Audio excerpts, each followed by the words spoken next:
ಎಲ್ಲಮ್ಮ ದೇವಿ ಶಕ್ತಿ ದೇವತೆಯಾಗಿದ್ದು ಕಾಳಿ ಮತ್ತು ಜಗದಂಬೆಯ ಸ್ವರೂಪವಾಗಿದ್ದಾಳೆ. ಕಾಳಿಯ ಸ್ವರೂಪವಾಗಿದ್ದು ದುಷ್ಟರನ್ನು ಸಂಹರಿಸುವ ಮತ್ತು ಭಕ್ತರಿಗೆ ಕರುಣೆ ತೋರುವ ದೇವತೆಯಾಗಿದ್ದಾಳೆ. ಎಲ್ಲಮ್ಮ ದೇವಿ ದಕ್ಷಿಣ ಭಾರತದ ಶಕ್ತಿ ಕೇಂದ್ರಗಳಲ್ಲಿ ಒಂದಾಗಿದೆ. ಇದು ಫಲವಂತಿಕೆ ಮತ್ತು ಶಕ್ತಿ ಸಮೃದ್ಧಿಯ ಸಂಕೇತವಾಗಿದೆ. ತಾಯಿ ಜನನ ಹೇಗಾಯಿತು ಎಂದು ನಾವು ತಿಳಿದುಕೊಳ್ಳೋಣ. ರಾಜನು ಮಕ್ಕಳಿಲ್ಲದ ಕಾರಣ ಪುತ್ರ ಕಾಮೇಷ್ಟ ಯಾಗವನ್ನು ಮಾಡಿದಾಗ ಕಾಳಿ ಸ್ವರೂಪಿಯಾದ ಹೆಣ್ಣು ಮಗುವಾಗಿ ರೇಣುಕಾ ಜನಿಸಿದರು. ಅಗಸ್ತ್ಯ ಮುನಿಗಳ ಸೂಚನೆಯಂತೆ ರೇಣುಕೆಯನ್ನ ಜಮದಗ್ನಿ ಮಹರ್ಷಿಗಳಿಗೆ ಕೊಟ್ಟು ವಿವಾಹ ಮಾಡಲಾಗುತ್ತೆ. ಇದರಿಂದ 5 ಗಂಡು ಮಕ್ಕಳಿದ್ದು ಅವರಲ್ಲಿ ಕಿರಿಯವನೇ ವಿಷ್ಣುವಿನ ಅವತಾರವಾದ ಪರಶುರಾಮನು. ರೇಣುಕಾದೇವಿಯು ಪ್ರತಿದಿನ ಮಲಪ್ರಭಾ ನದಿಯಲ್ಲಿ ಸ್ನಾನ ಮಾಡಿ ಮರಳಿನಿಂದ ಕೊಡವನ್ನು ಮಾಡಿ ಹಾವನ್ನು ಸಿಂಬಿಯನ್ನಾಗಿ ಮಾಡಿಕೊಂಡು ನೀರನ್ನು ತರುತ್ತಿದ್ದರು. ಇದು ಆಕೆಯ ಪಾತಿವ್ರತ್ಯದ ಶಕ್ತಿಯ ಸಂಕೇತವಾಗಿತ್ತು. ಶಾಪ ಮತ್ತು ಶಿರಚ್ಛೇದನದಿಂದ ಅವರ ದೈವಿಕ ಚರಿತ್ರೆ ಮತ್ತು ಪವಾಡದ ಬಗ್ಗೆ ತಿಳಿದುಕೊಳ್ಳೋಣ.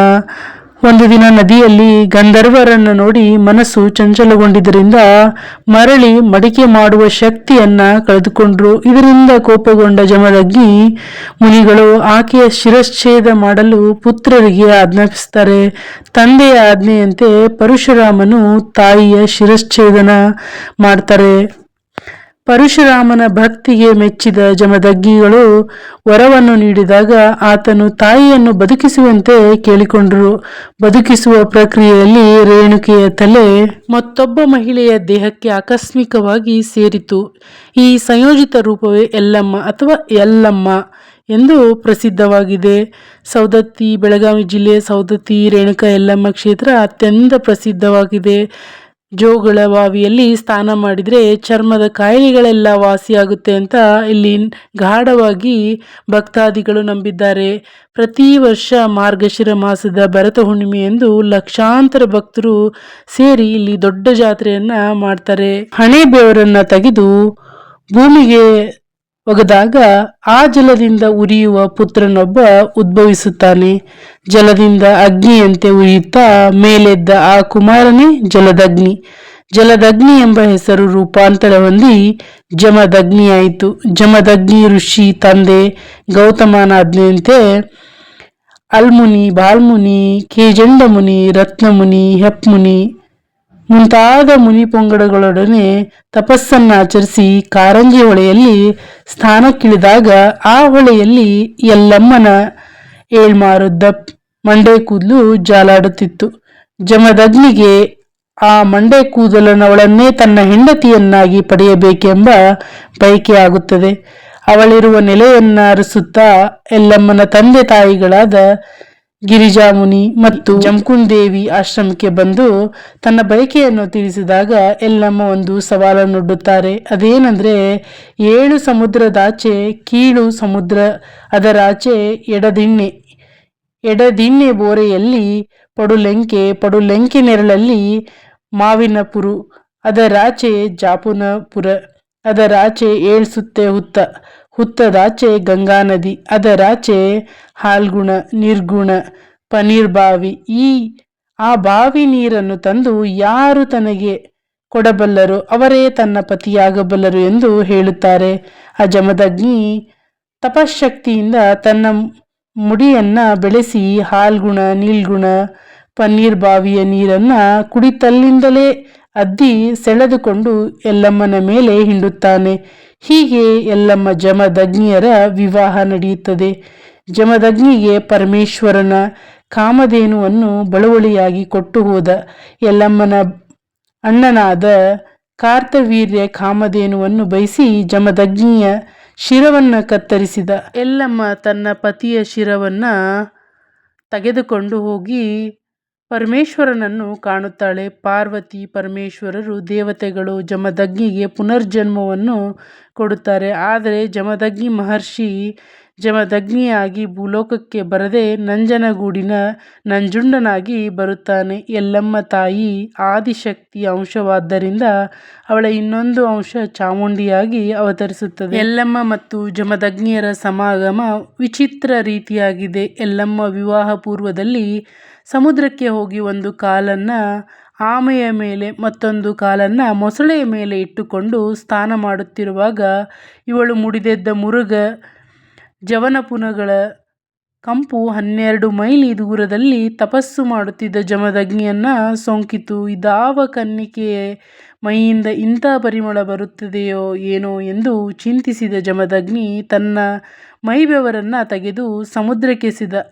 ಅದು ಹೂವಾಗಿ ತೇಲಿ ಬಂದು ಎಲ್ಲಮ್ಮನ ದೇಹವನ್ನು ಸೇರಿ ಅವಳು ಗರ್ಭವತಿಯಾಗಿ ಹುಟ್ಟಿದ ಮಗ ಪರಶುರಾಮ. ತಂದೆಯನ್ನು ತೋರಿಸೆಂದು ಹಠ ಹಿಡಿದಾಗ ಅಗ್ನಿ ಪರೀಕ್ಷೆಗಳ ಗುರಿಯಾಗುತ್ತಾಳೆ. ಕೊನೆಗೆ ಮಗನೊಡನೆ ಕೈಲಾಸ, ವೈಕುಂಠ, ಬ್ರಹ್ಮಲೋಕಗಳಲ್ಲೆಲ್ಲ ತನ್ನ ಪತಿ ಯಾರೆಂದು ವಿಚಾರಿಸಿ ಎಲ್ಲಿಯೂ ಸರಿಯಾದ ಉತ್ತರ ಸಿಗದೆ ಹಿಂದಿರುಗುತ್ತಿರುವಾಗ ನಾರದ ಬಂದು ಪಾತಾಳದಲ್ಲಿರುವ ತಪೋನಿರತ ಜಮದಗ್ನಿಯನ್ನು ತೋರಿಸುತ್ತಾರೆ. ಋಷಿಗಳೆಲ್ಲರ ಆದೇಶದಂತೆ ಜಮದಗ್ನಿ ಎಲ್ಲಮ್ಮರನ್ನು ಪರಿಗ್ರಹಿಸುತ್ತಾರೆ. ಈ ತಾಯಿಯು ವೇಶ್ಯರು ಮತ್ತು ಸಂಕಷ್ಟದಲ್ಲಿರುವವರನ್ನು ರಕ್ಷಿಸುವ ದೇವತೆಯಾಗಿದ್ದಾಳೆ. ಇನ್ನು ವಾರ್ಷಿಕ ಜಾತ್ರೆಗಳು ಕೂಡ ಸೌದತ್ತಿಯಲ್ಲಿ ಪ್ರತಿ ವರ್ಷವೂ ಆಗುತ್ತದೆ. ಭಕ್ತರು ಯಲ್ಲಮ್ಮ ದೇವಿಯನ್ನು ಜಗದಾಂಬೆ ಎಂದು ಪೂಜಿಸುತ್ತಾರೆ. ವಿಶ್ವದ ತಾಯಿಯಾಗಿದ್ದಾರೆ. ಜೀವಿತಾವಧಿಯಲ್ಲಿ ಒಮ್ಮೆಯಾದರೂ ದರ್ಶನ ಮಾಡಬೇಕೆಂದು ಬಯಸುವ ಪವಿತ್ರ ಸ್ಥಳಗಳಲ್ಲಿ ಸೌದತ್ತಿ ರೇಣುಕಾ ಯಲ್ಲಮ್ಮ ದೇವಿಯ ದೇವಾಲಯ ಕೂಡ ಒಂದಾಗಿದೆ. ತಾಯಿಯ ಜೀವನ ಚರಿತ್ರೆ ಪವಾಡವನ್ನು ತಿಳಿದುಕೊಂಡ ನಂತರ ತಾಯಿಯ ಮಂತ್ರವನ್ನು ಪೂರ್ಣವಾಗಿ ನೋಡಿ ತಾಯಿ ಆಶೀರ್ವಾದವನ್ನು ಪಡೆದುಕೊಳ್ಳಿ. ಸರಳ ಶಕ್ತಿಶಾಲಿ ಮಂತ್ರವಾಗಿದೆ. ಈ ಭಕ್ತಿಯಿಂದ ಈ ಮಂತ್ರವನ್ನು ಜಪಿಸುವುದರಿಂದ ದೇವಿಯ ಅನುಗ್ರಹ ಸಿಗುತ್ತದೆ.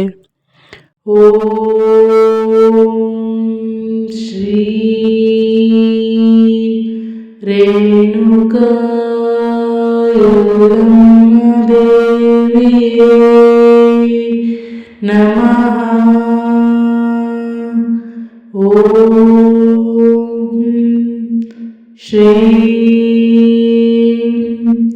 ರೇಣುಕಾ ಯಲ್ಲಮ್ಮ ದೇವಿಯೇ ನಮಃ. ಸರ್ವಮಂಗಳಮಾಂಗಲ್ಯೇ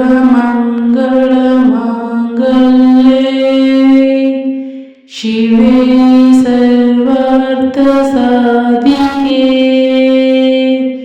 ಶರಣ್ಯೇ ತ್ರ್ಯಂಬಕೆ ಗೌರಿ ನಾರಾಯಣಿ ನಮೋಸ್ತುತೇ.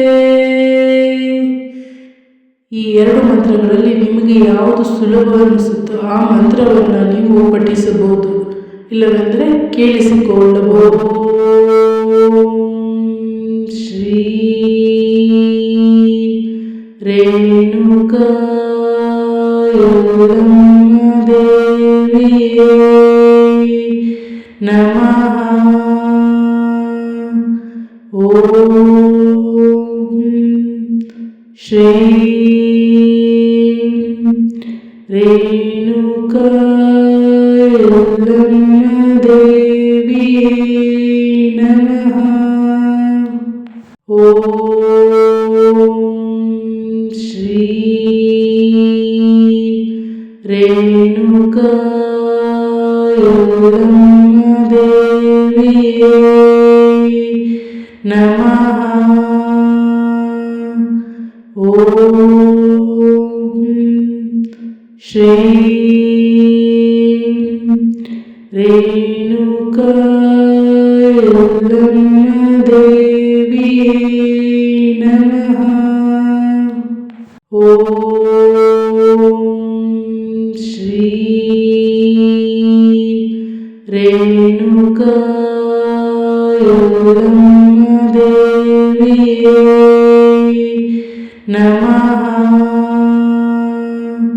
ನಮಃ. ಓಂ ಶ್ರೀ ರೇಣುಕಾ ಯಲ್ಲಮ್ಮ ದೇವಿಯೇ ನಮಃ. ಓಂ ಶ್ರೀ ರೇಣುಕಾ ಯಲ್ಲಮ್ಮ ದೇವಿಯೇ ನಮಃ. ಓಂ ಶ್ರೀ ರೇಣುಕಾ ಯಲ್ಲಮ್ಮ ದೇವಿಯೇ ನಮಃ. ಓಂ ಶ್ರೀ ರೇಣುಕಾ ಯಲ್ಲಮ್ಮ ದೇವಿಯೇ ನಮಃ. ಓಂ ಶ್ರೀ ರೇಣುಕಾ ಯಲ್ಲಮ್ಮ ದೇವಿಯೇ ನಮಃ. ಓಂ ಶ್ರೀ ರೇಣುಕಾ ಯಲ್ಲಮ್ಮ ದೇವಿಯೇ ನಮಃ. ಓಂ ಶ್ರೀ ರೇಣುಕಾ ಯಲ್ಲಮ್ಮ ದೇವಿಯೇ ನಮಃ. ಓಂ ಶ್ರೀ ರೇಣುಕಾ ಯಲ್ಲಮ್ಮ ದೇವಿಯೇ ನಮಃ. ಓಂ ಶ್ರೀ ರೇಣುಕಾ ಯಲ್ಲಮ್ಮ ದೇವಿಯೇ ನಮಃ. ಓಂ ಶ್ರೀ ರೇಣುಕಾ ಯಲ್ಲಮ್ಮ ದೇವಿಯೇ ನಮಃ. ಓಂ ಶ್ರೀ ರೇಣುಕಾ ಯಲ್ಲಮ್ಮ ದೇವಿಯೇ ನಮಃ. ಓಂ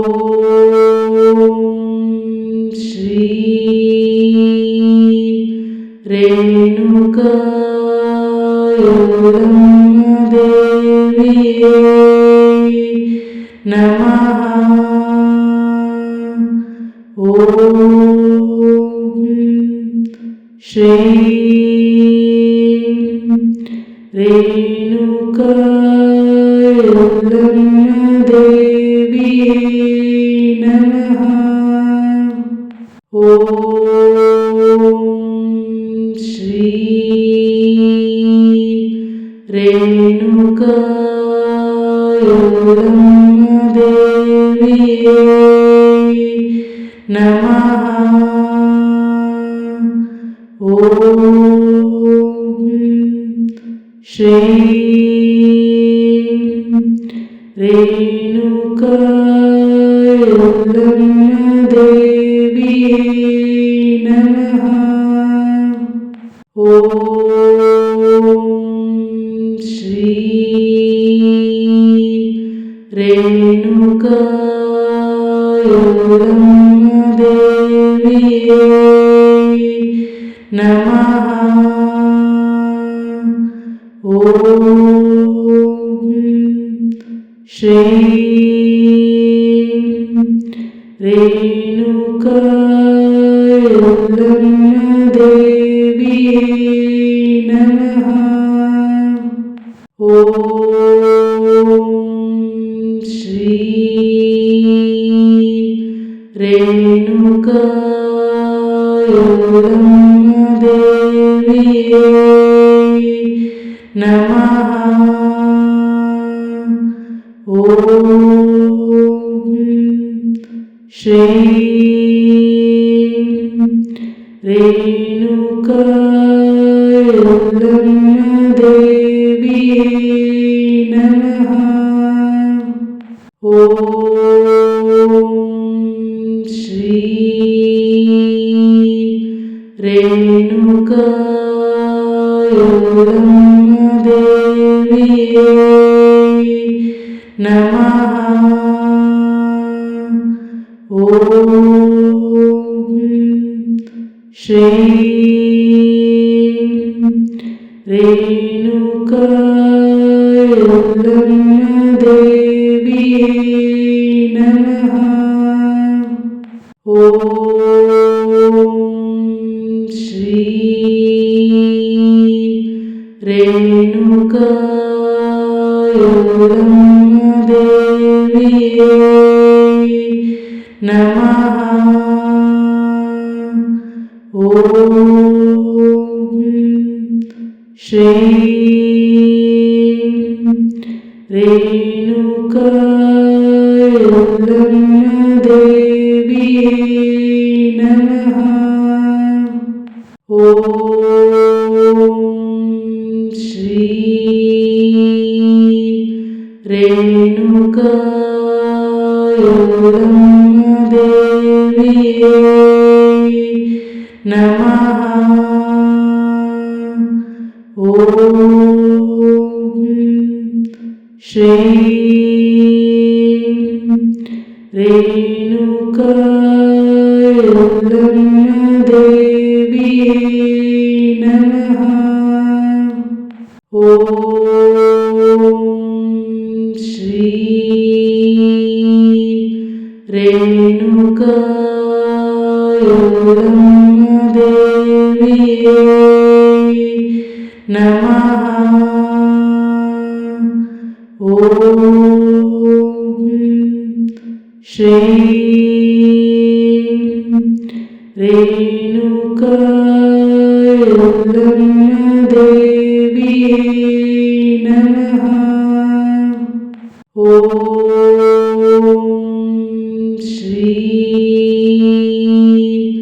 ರೇಣುಕಾ ಯಲ್ಲಮ್ಮ ದೇವಿಯೇ ನಮಃ. ಓಂ ಶ್ರೀ ರೇಣುಕಾ ಯಲ್ಲಮ್ಮ ದೇವಿಯೇ ನಮಃ. ಓಂ ಶ್ರೀ ರೇಣುಕಾ ಯಲ್ಲಮ್ಮ ದೇವಿಯೇ ನಮಃ. ಓಂ ಶ್ರೀ ರೇಣುಕಾ ಯಲ್ಲಮ್ಮ ದೇವಿಯೇ ನಮಃ. ಓಂ ಶ್ರೀ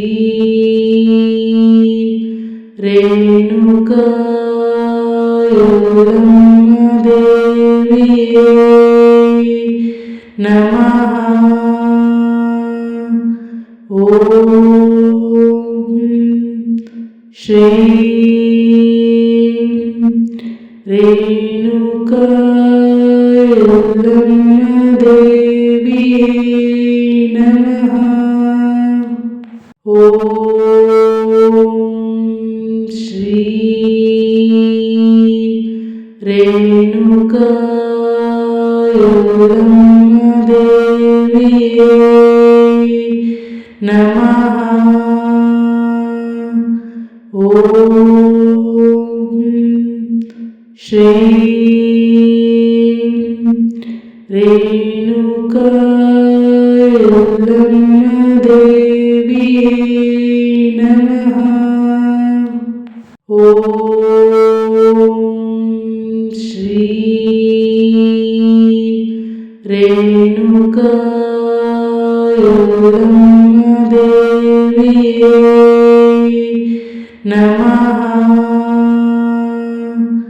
ಓಂ ಶ್ರೀ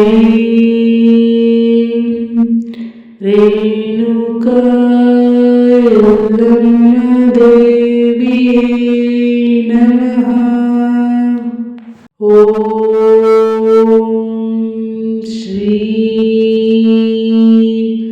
ರೇಣುಕಾ ಯಲ್ಲಮ್ಮ ದೇವಿಯೇ ನಮಃ. ಓಂ ಶ್ರೀ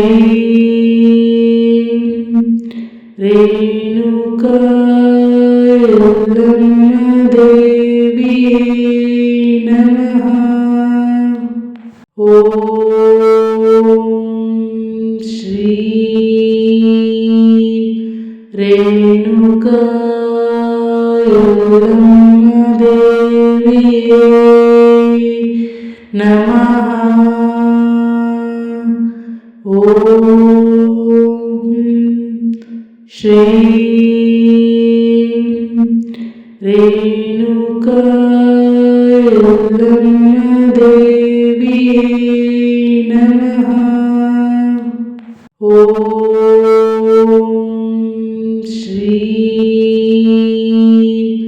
ರೇಣುಕಾ ಯಲ್ಲಮ್ಮ ದೇವಿಯೇ ನಮಃ. ಓಂ ಶ್ರೀ ರೇಣುಕಾ ಯಲ್ಲಮ್ಮ ದೇವಿಯೇ ನಮಃ. ಓಂ ಶ್ರೀ ರೇಣುಕಾ ಯಲ್ಲಮ್ಮ ದೇವಿಯೇ ನಮಃ. ಓಂ ಶ್ರೀ ರೇಣುಕಾ ಯಲ್ಲಮ್ಮ ದೇವಿಯೇ ನಮಃ. ಓಂ ಶ್ರೀ ರೇಣುಕಾ ಯಲ್ಲಮ್ಮ ದೇವಿಯೇ ನಮಃ. ಓಂ ಶ್ರೀ ರೇಣುಕಾ ಯಲ್ಲಮ್ಮ ದೇವಿಯೇ ನಮಃ. ಓಂ ಶ್ರೀ ರೇಣುಕಾ ಯಲ್ಲಮ್ಮ ದೇವಿಯೇ ನಮಃ. ಓಂ ಶ್ರೀ ರೇಣುಕಾ ಯಲ್ಲಮ್ಮ ದೇವಿಯೇ ನಮಃ. ಓಂ ಶ್ರೀ ರೇಣುಕಾ ಯಲ್ಲಮ್ಮ ದೇವಿಯೇ ನಮಃ. ಓಂ ಶ್ರೀ ರೇಣುಕಾ ಯಲ್ಲಮ್ಮ ದೇವಿಯೇ ನಮಃ. ಓಂ ಶ್ರೀ ರೇಣುಕಾ ಯಲ್ಲಮ್ಮ ದೇವಿಯೇ ನಮಃ. ಓಂ ಶ್ರೀ ರೇಣುಕಾ ಯಲ್ಲಮ್ಮ ದೇವಿಯೇ ನಮಃ. ಓಂ ಶ್ರೀ ರೇಣುಕಾ ಯಲ್ಲಮ್ಮ ದೇವಿಯೇ ನಮಃ. ಓಂ ಶ್ರೀ ರೇಣುಕಾ ಯಲ್ಲಮ್ಮ ದೇವಿಯೇ ನಮಃ. ಓಂ ಶ್ರೀ ರೇಣುಕಾ ಯಲ್ಲಮ್ಮ ದೇವಿಯೇ ನಮಃ. ಓಂ ಶ್ರೀ ರೇಣುಕಾ ಯಲ್ಲಮ್ಮ ದೇವಿಯೇ ನಮಃ. ಓಂ ಶ್ರೀ ರೇಣುಕಾ ಯಲ್ಲಮ್ಮ ದೇವಿಯೇ ನಮಃ. ಓಂ ಶ್ರೀ ರೇಣುಕಾ